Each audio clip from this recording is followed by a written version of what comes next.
The U.S. men's national team is back May 30th against Switzerland in the last friendly before the fixtures start getting competitive this summer. Stars and Strikes, the road to Qatar 2022, about to get started. Let's go.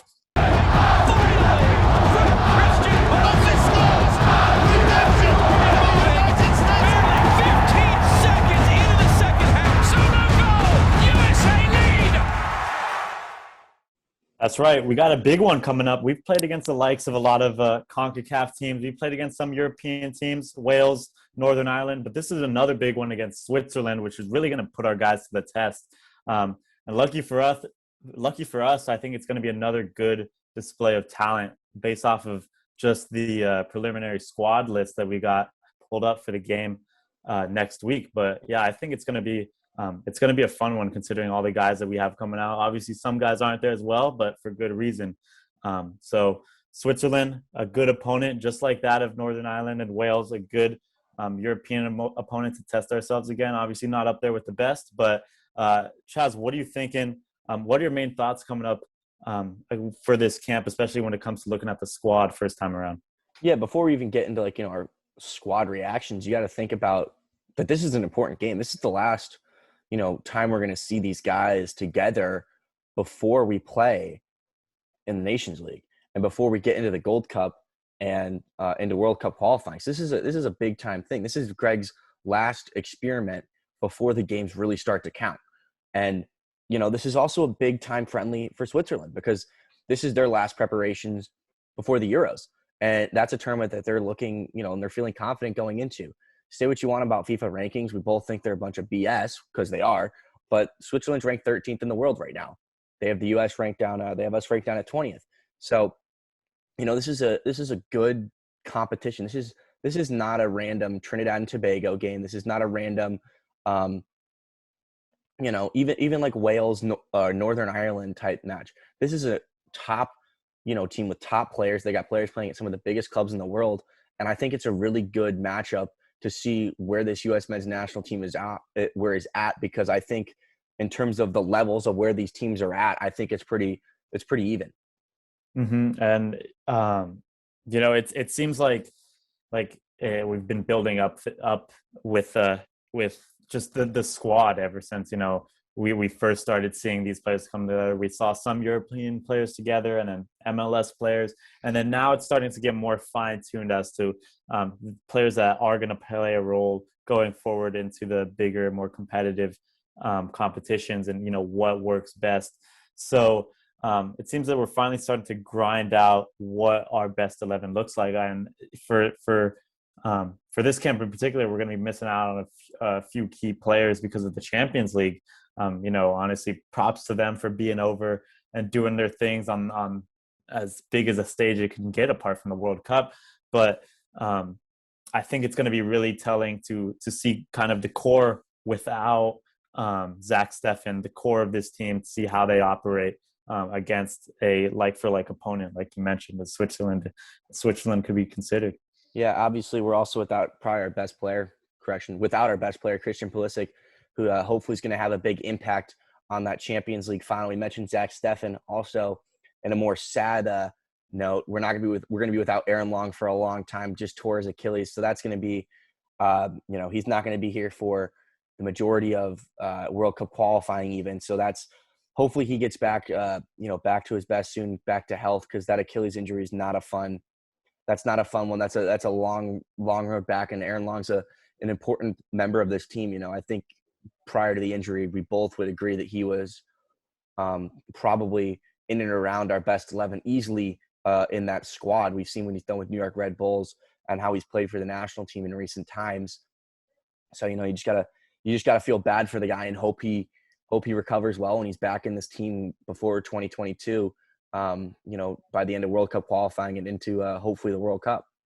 Yeah, it's honestly upsetting because we saw Long and all the games that he's played for us in recent times, and like you mentioned, he was the guy that was looking most likely to partner John Brooks in a position where we have a lot of guys that can do the job. It looked like Long was going to be the answer to the question, like who is going to edge the leader of the Wolves and become the leader of the Wolves. But Yeah, just honestly, really, really sad news. I mean, not just for the national team, to just player himself. It's not an easy injury to deal with. Um, but like I mentioned, we that is a position where there has been arguments in recent times who is going to be that partner to John Brooks. So if Aaron Long was the answer, this is the opportunity. We got to find a new answer to fill that spot real quick because we got competitive soccer coming up.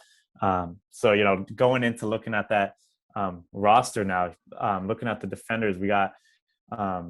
I think the main debate is going to be between Mark McKenzie and who else do we got in there? Matt Miazga. So what is your take on that kind of matchup right there between those two? I mean, they both play in the same league, kind of both against the same opponents. So what do you think? Who do you think takes the edge there? Yeah, shout out to Matt Miazga. Just scored a goal recently for Anderlecht. So well on for him. And that's a tough one. Matt Miazga is the more experienced of the two. Both are still young center backs. Mark McKenzie just moved over to Europe from Philadelphia Union, now playing with Genk. And that's the question mark here. I think I expect both of them to play. I don't know if maybe they'll do half and half or whoever does well in camp. I think that's a big time thing because these are two of the guys and probably the top two candidates that can partner John Brooks as we go into these competitive fixtures. You would expect a guy like Chris Richards to feature in that. However, too bad. Sadly, he's out with a little bit of an injury, not a long-term one, but he's going to miss the last couple of games of the season for Hoffenheim as his loan ends there. He's had a really good season over there in Germany. He's a young player that's improved a lot. So I think maybe he's a player that shoots his name into the hat. But right now, I think between the two of them, it's almost a toss-up because we've seen some good moments from both of them in their appearances. And we've also seen some boneheaded mistakes from the two of them. Obviously, Matt Miazga, we've seen a little bit more of both, being that he's the more experienced one of the two, which it leads me to believe that's probably where I think Greg Berhalter would go, especially early in the competitive in the competitive games. And then as Mark McKenzie gets more and more accustomed, if he starts to prove himself, in training and everything, that he's the better option, then I could see that's where he goes. But Matt Miazga, I think, is where they're going to start with early, just based on the fact that he's been around more. He's played with John Brooks more. And, yeah, just try and start to build up that chemistry. Talk about Miazga being, the more experienced of the two players. Can you see a reality where we have a back three that includes Tim Ream? I don't want to see Tim Ream in this film, if I'm being completely honest. I think we have the ability to play a back three with the wing backs, with the guys like Serginho Dest, like Reggie Cannon, like Anthony Robinson. But at the end of the day, I think that playing a back five or a back three would actually hinder what we have going forward. I think, the strengths of this team, especially this squad and particularly, are midfielders and on the wings. And I think we'd be leaving out a guy like, like Yunus Musa possibly, or a guy like Brendan Aronson out of the team for Tim Ream. I mean, I'm not trying to say it's less exciting, but Tim Ream is a guy that's definitely on the back half of his career. He hasn't had a great season for Fulham. They're getting relegated. Anthony Robinson's definitely been the brighter of the two of them. And I think if Tim Ream gets in this team, I think obviously the left back role is an option, and that maybe in the center back role, maybe he throws his hat into the name because obviously he's more experienced than the two center backs we were talking to before. But I just feel like if we put Tim Ream in, we'd be losing something going forward. Yeah, and just to kind of go off of that, I almost asked a question rhetorically because I totally agree with you. I think not only going forward attacking wise, but just going forward as far as this team has progressed systematically. I think going to a back three with Tim Ream, I believe we tried it before, and I think it kind of hinders at the style of play that Greg Berhalter is trying to get at. So Tim Ream in general, I don't think is going to be, fingers crossed. I don't think he's one of the leading options. I think we definitely need to start phasing him out. I think he's a good figurehead in the side, but I agree. yeah, it's good to It's have him around. more to be the experienced guy to kind of show the younger players like how to act and how to be. I just think, like you said, at this stage in his career, there are players that are better than him. But I do see the value. There's definitely a value of having him in this camp and in this squad. Something I wanted to touch on is the return of Deandre Yedlin. I was just about to get to that as well. Yeah, I mean, he's back. He's had a little bit of a rough go with injuries over recent years. He started to get healthy, played some really good games for Galatasaray over in Turkey, and he's back in the squad. And now we have 4 right backs in this team, 4 capable right backs. You got Serginho Dest, who I think we both would agree is the most talented and probably right now playing at the highest level with Barcelona and is, I think, undoubtedly at this point the best of the 4. Then you got a guy like Reggie Cannon, who just finished up his first season with Boavista, avoiding relegation over in Portugal. And then Brian Reynolds, who's just debuted a couple times, played his first few games for Roma, and then Yedlin. So that's going to be an interesting role to see. Maybe do we see a Serginho Dest? Do we see a Deandre Yedlin, Reggie Cannon flip over to the left side? Because right now, Anthony Robinson and Tim Reamer are 2, left-sided defenders that we have. So that's going to be an interesting thing. And it's a good problem to have because Deandre Yedlin is a very talented player. He's absolutely rapid. Maybe he's lost a yard of space, but going forward, there's not many attacking fullbacks that you think could be more dangerous on their day. And I think, like you mentioned, it's a good problem to have. But I think this is going to be, depending how this camp goes, it could be just further solidifying Dest at that left back spot. I mean, as much as we may think he plays better on the right, and we may think he plays better linking up with Gio. I think it's because of our depth on the right, we have to take advantage of guys like Deandre Yedlin and permitting that he does perform well, and he has been performing well with Galatasaray. We have this argument all the time of which side we prefer Dest on. But now we have even more bigger names coming in to make the argument even more difficult. So I think this just kind of weighs the scale in favor of him playing on the left now because, you could have that depth on the left being Dest and Robinson. And then you could have that depth on the right being Yedlin and Reggie Cannon as well. So I think it's yeah, like you said, good problem to have. I hope we get to see Yedlin play against Switzerland because it'll be very telling of what his role in this team can potentially be. Yeah, and it's a conversation that we're going to have for years to come is until we find that nailed on left back, are we better off playing maybe one of our second best or third best right back over at left back, or are we better at playing Serginho Dest over on that left side? It's are we going to try and get the best out of Serginho? Or are we trying to get the best out of the team and what works out? So that's going to be a conversation going forward. Last defender I want to touch on, Justin Che from Bayern Munich too.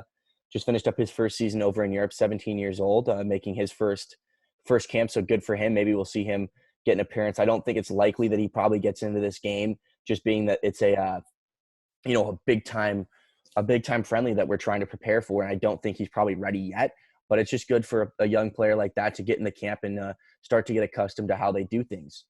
Moving on to the midfield, I think the first thing that stands out is the return of Julian Green. The cult classic hero, man. He's made a return, and it's exciting because we talked in our last episode about these kind of players working in the background while we talk about Yunus Musa, while we talk about McKennie, the big guns. Julian Green was on the scene years back, and he's still been working since, and he's been doing big things in Bundesliga too. So I think it's about time that he gets a call up.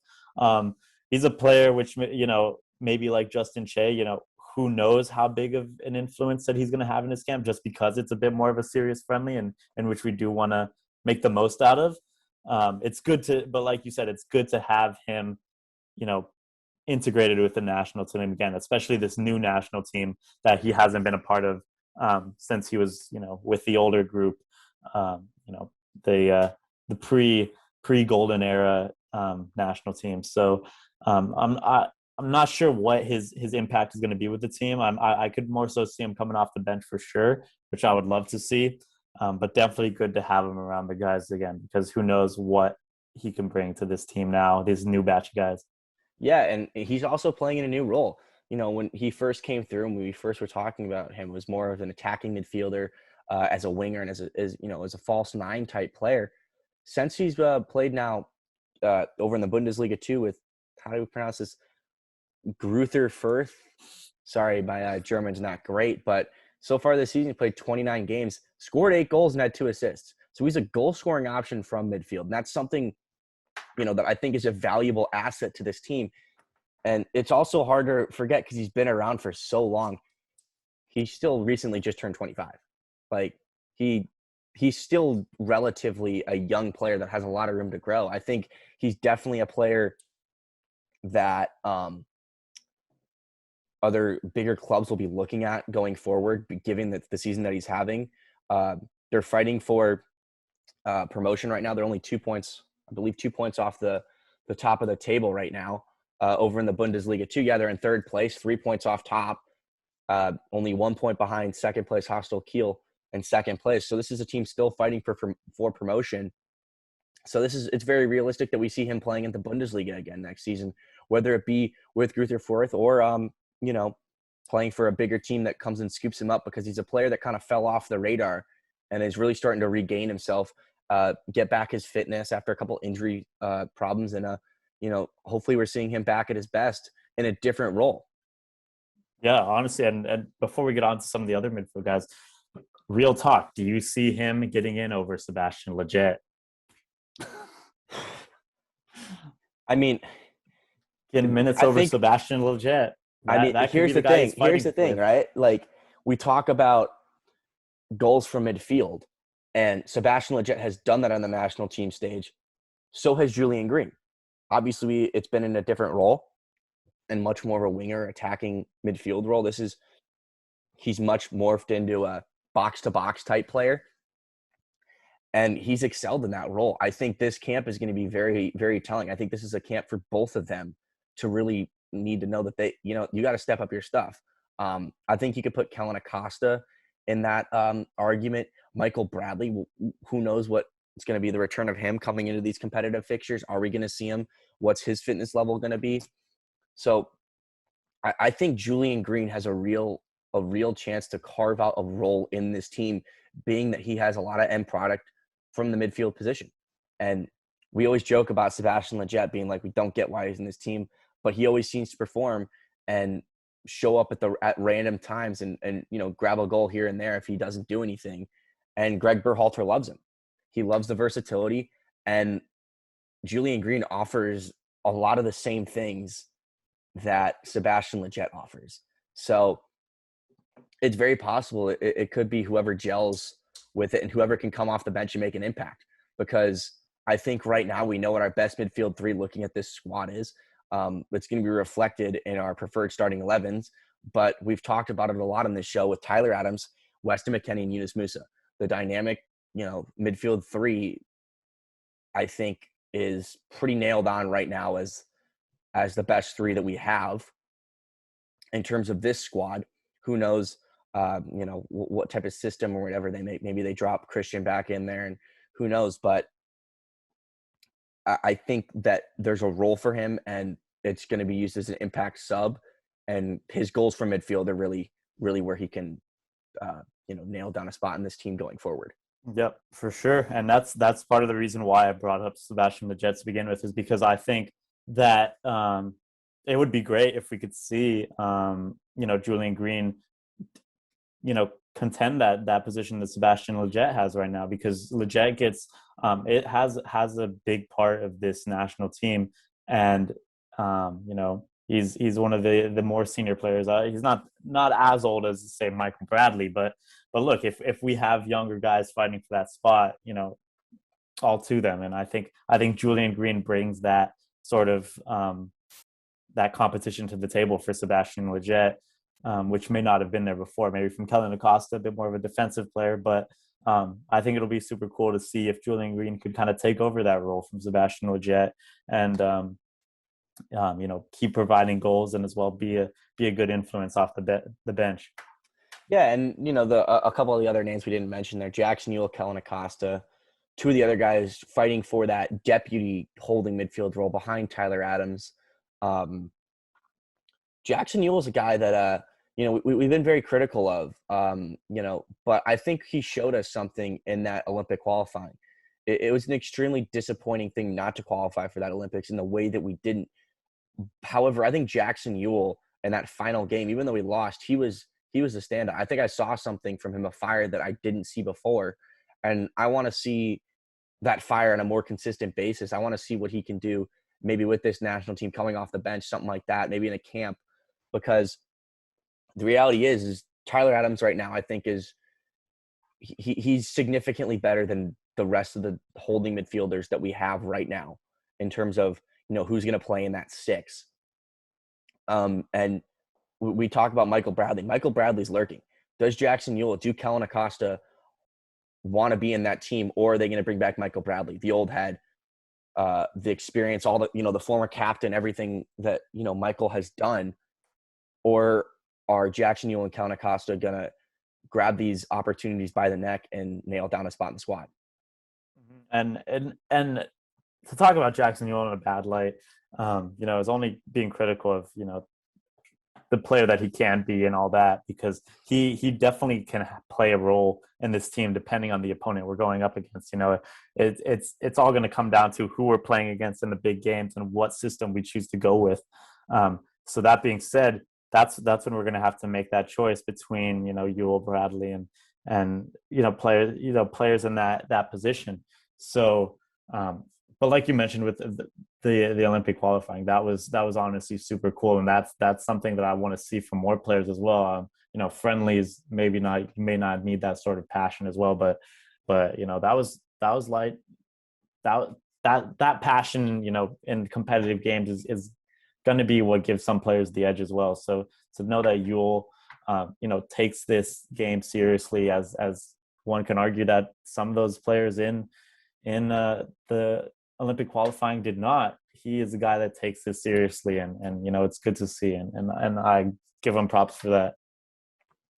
Yeah, then moving on to the forwards, Brendan Aronson, Daryl DK, Matthew Hoppe making his first senior national team. Camp's been on fire over there for Schalke. You mentioned in the last episode that he carried Schalke to a win against Frankfurt, a goal and an assist. He had a hat trick earlier this season. So good first season over in Germany for Matthew Hoppe, Gio Reyna, Josh Sargent, Jordan Sibachu over with Young Boys, and Tim Weah, who could be in line maybe by the time this episode goes out with another French League One title winning medal, this time with Lille. Yeah, I think this our forward options at this camp seems to be as like young and inexperienced as you could get. I think our most experience we have here is Josh Sargent, and I think that's super cool to have these young guys leading the line.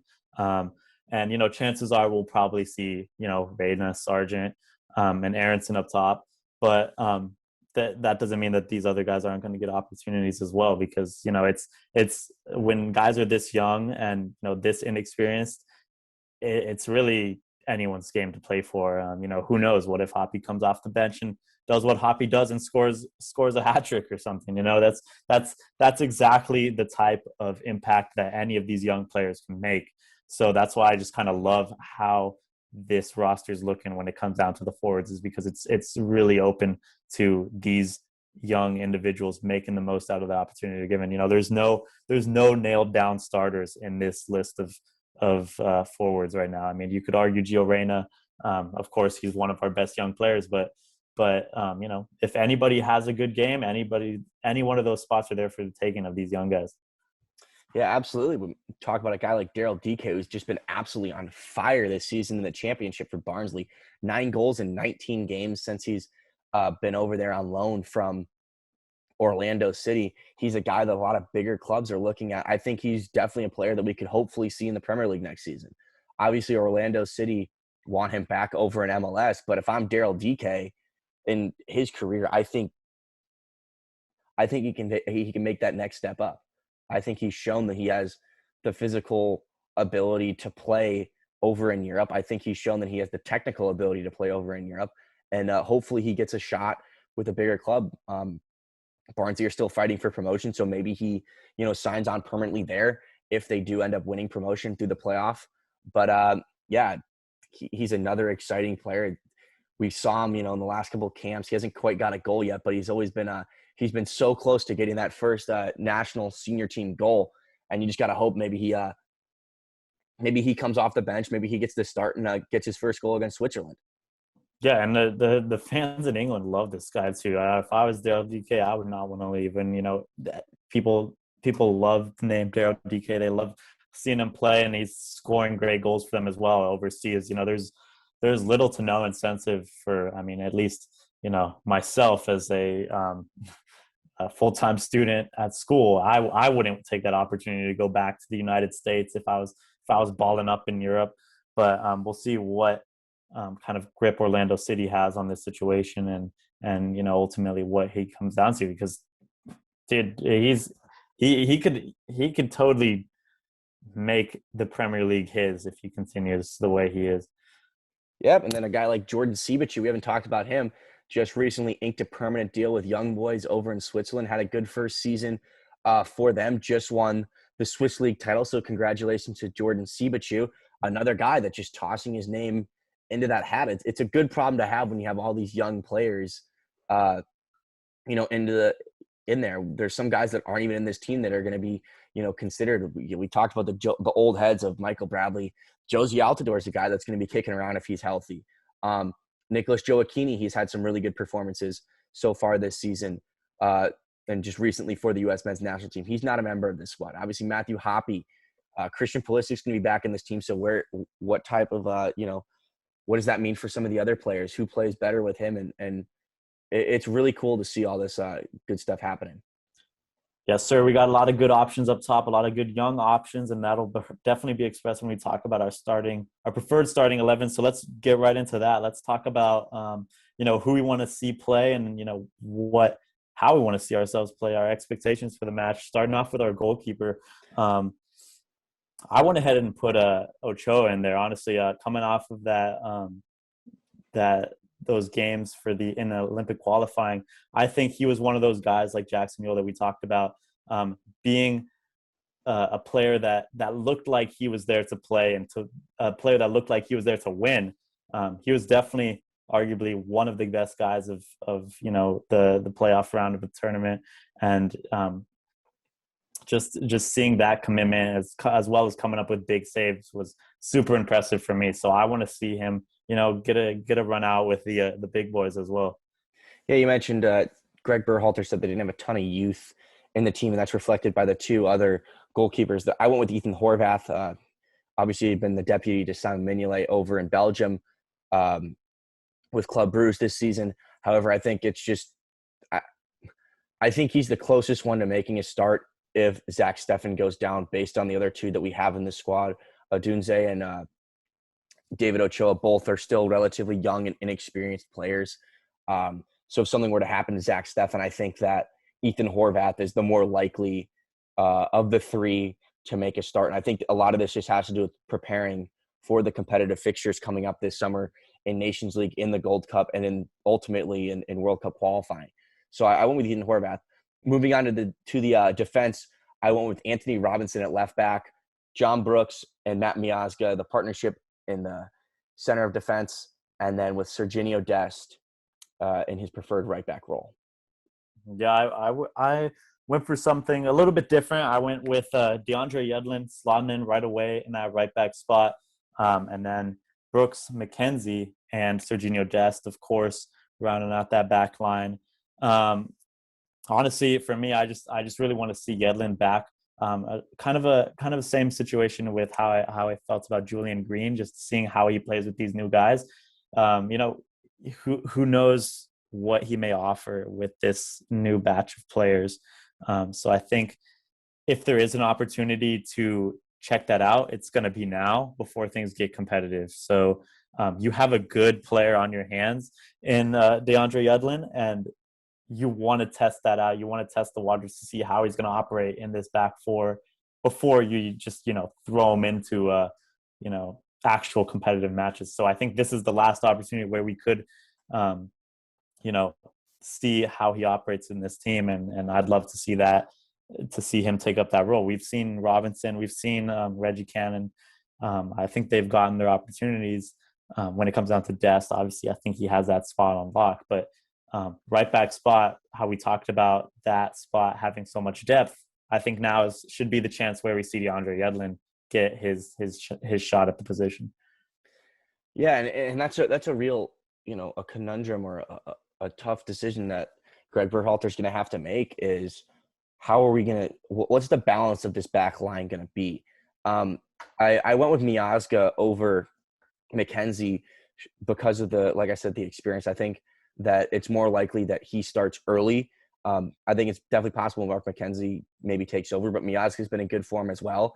And I think getting a solid back four playing together is the most important thing moving into these competitive matches. Is going to be a good test. Switzerland have some really good attacking players. Jordan Sakiri out on the right. You got the young guys up front. I'm blanking on his name right now. Briel Mbolo, excuse me, is a powerful center forward. He's going to cause some issues for it. So, like I said, this is a good Switzerland team that we're going to be going up against. And I think that it's going to be a good test for the back line, and it can help prepare them for some of the better teams that we're going to see over in CONCACAF. Obviously, I think they're better than a lot of the teams that we're going to face in CONCACAF. Do I think that they quite have the firepower that Mexico has going forward? No. Do I think they have the firepower that maybe is likened to a team maybe like Canada or Costa Rica? It's probably a little bit better. So it's a good test, and it's gonna really help prepare these back four for a lot of different things that they're gonna face as we get to the competitive games. Yeah, it's definitely something we want to figure out sooner rather than later, because we can't afford rotating center backs between these tournaments. If things don't work, we can't afford to take that risk. If one center back isn't pulling his weight as he should. So this game is going to be very telling as to who potentially can take up that role, that void that is left there from Aaron Long's injury. I put Mark McKenzie, but as we're talking about, it is quite a toss-up. Mark McKenzie does offer that power, that strength. So it's going to be, I think, like you said, they're going to both get their opportunity, and we'll see who makes the most out of it. We'll see what Greg thinks. Absolutely. And then moving on to the midfield, I if I were to bet, I'm going to guess we probably went with the same midfield three of Tyler Adams, Weston McKennie, and Yunus Musa. I think that's probably the thing I'm most excited to see play again. When we've seen the three of them play together, and even just at times two of them play together, it's been really exciting. Their skills seem to just complement each other very well. They already seem to have a very good relationship of, where to be, how to play the ball, when to press, when to defend, who's going forward, who's covering. And I can't wait to see them do that again against like we said, a very good Swiss team. Granit Xhaka, he gets hate from Arsenal, but that Granit Xhaka is a very good holding midfielder, and that's going to be a test for this midfield three alongside like Steven Zuber and stuff like that. So, like I said, I just can't wait to see these three play together, because I'm stuttering over it. It's the Stephen A thing. It's like, it's just so exciting because we all can see the athleticism, the technical ability, the talent from all three of these guys. It just seems to fit together. And yeah, I don't know. I'm excited. Bold of you to think that I didn't choose Kellen Acosta, Sebastian Lletget, and Julian Green as my midfield three. But honestly, yeah, same three for me, because like you mentioned, couldn't have said it in any more different ways myself.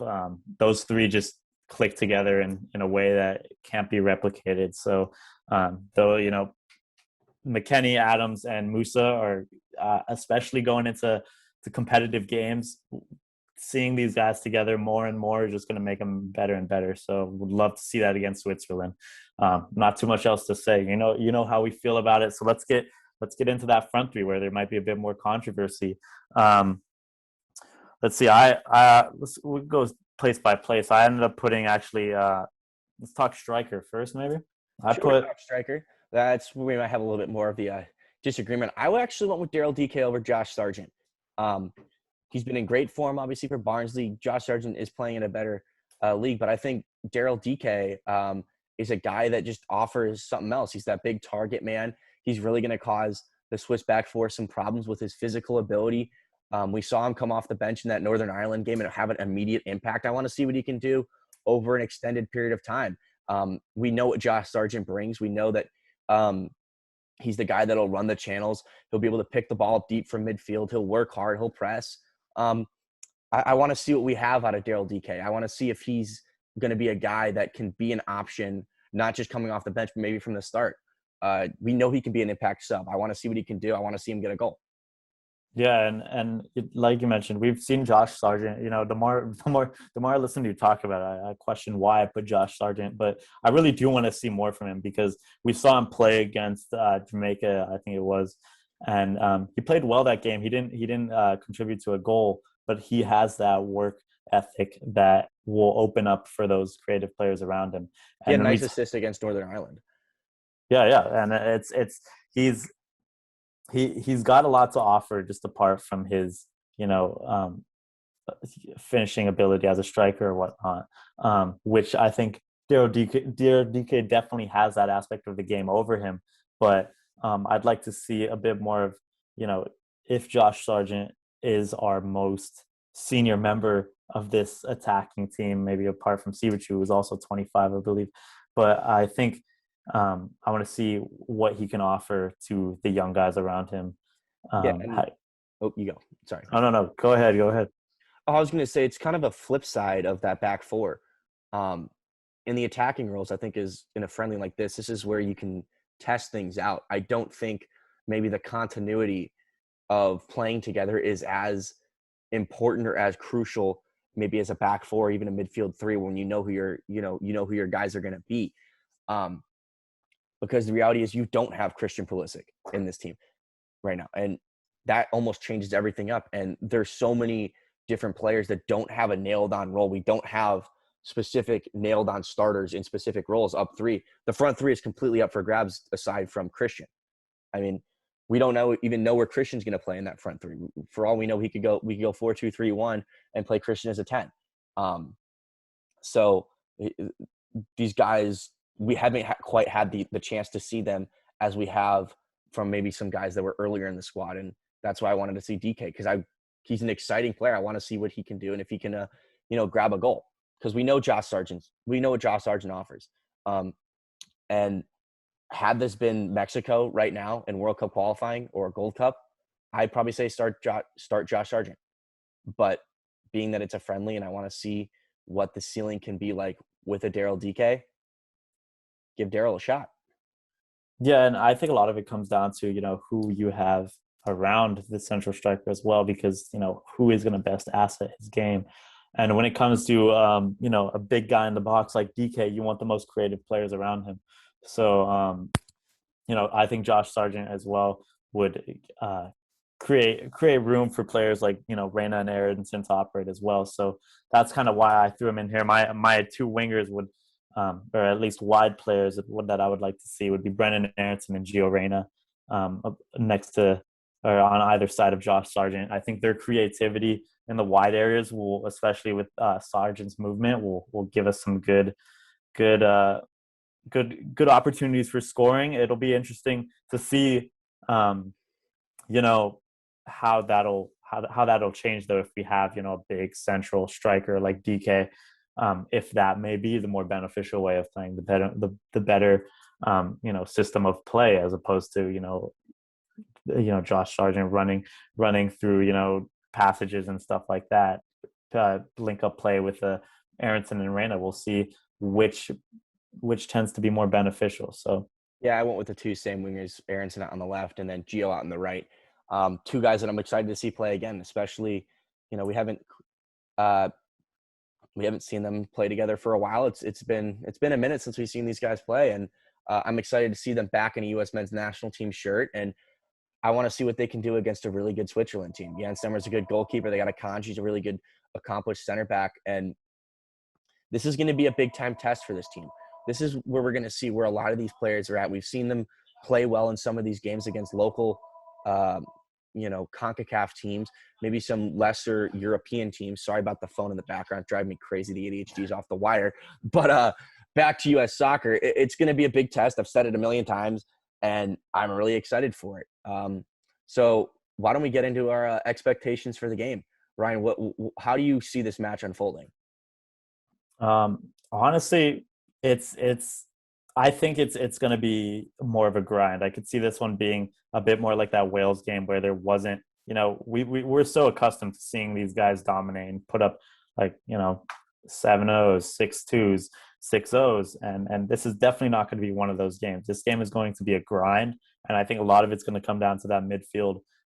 So as long as, we have that midfield three ticking, like we're so excited to see, I think that'll play in our favor. A lot of it is also, I think, going to come down to how our attacking players are taking off and, moving the ball out of midfield into attack. Because, it's hard to say, like I mentioned just prior, which, if Sargent or DK would be most beneficial in this scenario. So I think a lot of it comes down to the equation that Switzerland's up to.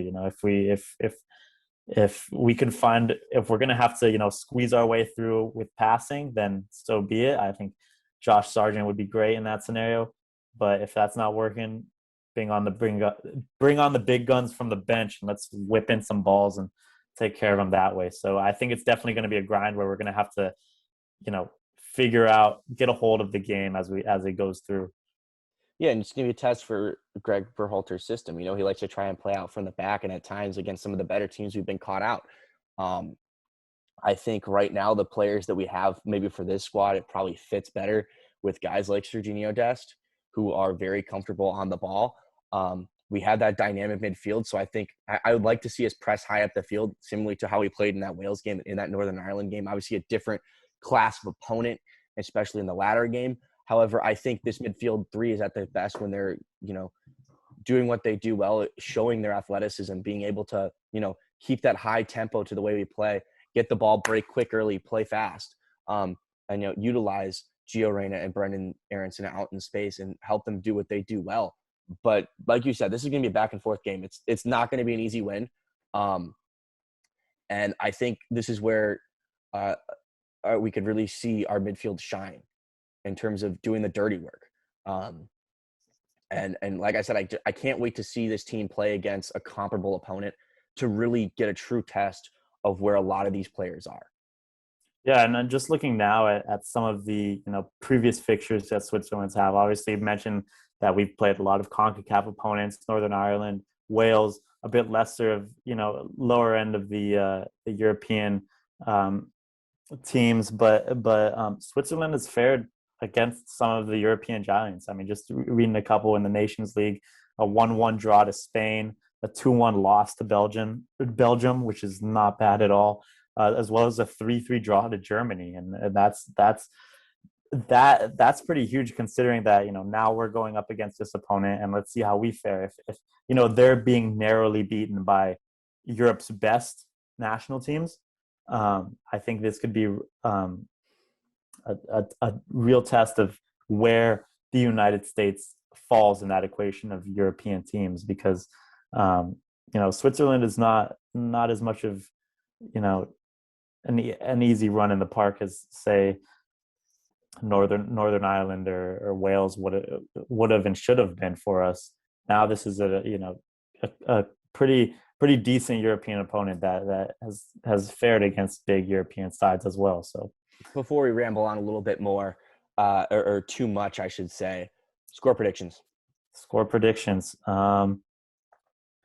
So I got to predict that we're winning this one, and I'm going to say it's going to be a grind. So I'm going to say it's going to be a 2-1. As far as goal scorers go, I think one's coming from Giovanni Reyna and one's coming from, I'm feeling a Yunus Musa, actually. Did you just read my mind? Because I was going to go with 2-1, except instead of Yunus Musa, I was thinking Weston McKennie. I was tossing the two of them up, but yeah, I was tossing the two of them up. I was like, I was going to say Yunus Musa. If you said Yunus Musa, I'll say McKennie and whatnot. But Yeah, I'm feeling a 2-1 victory as well. Man of the match? Man of the match, I think, is going to be Musa. Oh, okay. See, I've gone for Tyler Adams because I think his ability to break up Switzerland's play, stop their counterattacks, and try and restart our attacks is going to be crucial. I think he is probably the X factor in this game. We talk about, in some of those games, players trying to break that back line of, the opposing team. But I feel like Switzerland's going to be the one that at times in this game are going to have the gas pedal down, and we're going to have to be the ones that have to break up their play, press, and then try and hit them on the counterattack. So for me, I think Tyler Adams is going to be the X factor in this one. Yeah, but I mean, at the same time too, if we're playing on the route of counterattacks, Musa's going to be that guy carrying the ball forward too. So I think this is going to be a big game from the two of them because midfield three is where, like I said, I think this is a game where they can shine. That's where the action. I think a lot of the action is going to happen in the midfield. So I'm looking forward to seeing it. So 2-1 from both of us. 2-1 from both of us. Hopefully, the U.S. men's national team. No bets this time. No bets this time. Yeah. Well, same predictions though. Same predictions. So we'll see. Yeah. Great minds think alike, and obviously we're both geniuses here at Stars and Stripes. So you don't get any bullshit. You don't get any bad things happening. But thank you guys all for joining us. The U.S. men's national team take on Switzerland May the 30th. Tune in for all the post-match, pre-match, and all the content from that Switzerland game and everything coming up this summer. Thank you all for joining us. For Ryan Deeb, I'm Chaz Messman. See you guys. Peace.